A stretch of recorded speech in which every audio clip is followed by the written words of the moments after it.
To me, spiritual abuse is twisting the gospel for personal power, authority, or gain.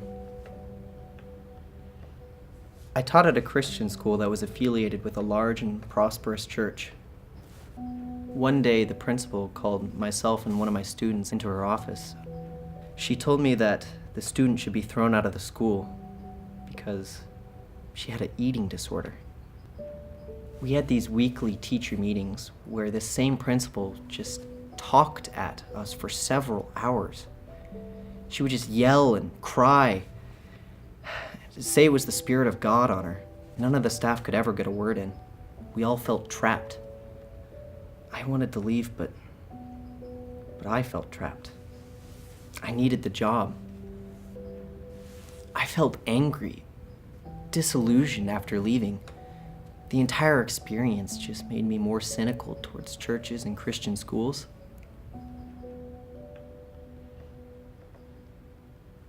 To me, spiritual abuse is when a person or an organization takes the role of God by imposing a set of moral standards and then shaming an individual for not complying. While I was growing up at my home, at my church, girls were being shamed at camps and events. If your clothes caused others to deem you as immoral, then you would be publicly shamed. There's one lady at church who insisted that I be more modest. She came up to me at the end of the service and explained to me that if you're a Christian woman, that you have to make sure you're not provoking men by the clothing that you're wearing. And this woman, she then gave me a book that explained how to be modest. I mean, I don't see how anybody could even consider me immodest, even by legalistic standards. One time, a teen couple got pregnant, and the church forced the girl to apologize for having sex, but the guy never had to do anything. I have definitely seen a lack of forgiveness in the church and a presence of legalism. Spiritual abuse is when somebody, particularly in a position of spiritual authority, misuses their power in the name of God, creating a sense of fear in others around them, thinking that we're fearing God, but really we're just fearing them. So right after high school, I entered into a year-long program. There was one day where the executive pastor called me into his office, and it was totally unexpected. I saw all of the lead pastors of the church sitting around the periphery of the room. There was a chair in the middle, which was intended for me, but they basically just started barraging me with accusations and really attacking my character, just telling me that I'm a liar, that I'm not trustworthy, and that I was never going to be a real, genuine person. To me, spiritual abuse is when someone values power and control over loving God and His people. Several years ago, I went to church, and the pastor there sought me out and targeted me. He confused me, and he used scripture to lead me into a sexual relationship with him. 5 months of this, his wife finds out, and she blames me for everything. And the elders of the church decided to cover this up, so I immediately left without a word. The second church I stumbled across had a pastor who encouraged me to heal. However, he told me that in order to heal properly, I needed to leave everything behind. So I did.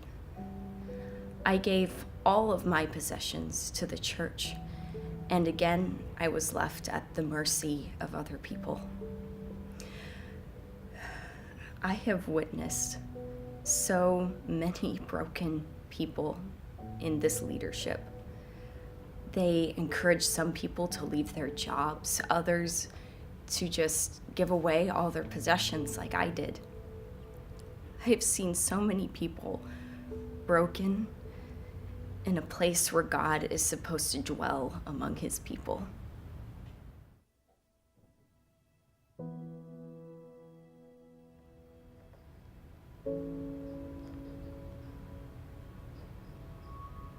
I would say spiritual abuse is either the intentional or unintentional misuse or abuse under the guise of faith. I think spiritual abuse is anytime another person interferes with what God is doing in a person's life and tries to channel it a different direction. Spiritual abuse is when you've stopped asking questions of individuals. It's more just forcing you to believe it. I've seen in my years of ministry, spiritual abuse most oftentimes manifests itself either in pride, in control, or in manipulation of Scripture. Just because I preach something, just because I teach on something, does not make it matter of fact. It does not make it right, and it doesn't make it true. Whenever there's been any form of spiritual abuse, there's going to be a lack of trust. And to me, trust is like a GPA. And so, you can work so hard to get like a 3.7, and then it takes like 1 C to just make that come crashing down. You have to work so hard to get it back up, and it takes so much time. I think it's very important that if a person does feel that they've been spiritually abused, to be able to have a safe place to unpack that with safe people. And sometimes it's not easy to find safe people. And the church of all places should be the safest place on the face of the earth. And sometimes it's really not. I think of the Hippocratic Oath, which is what doctors and nurses often take. It's kind of this code in the medical world. And it basically says to do no harm. We need like a similar Hippocratic Oath in the church. Our number one job should be to point people to Jesus and to do no harm in the process. The spiritual abuse is there, but how to solve it, I don't know, except just to love people. I don't know any other way.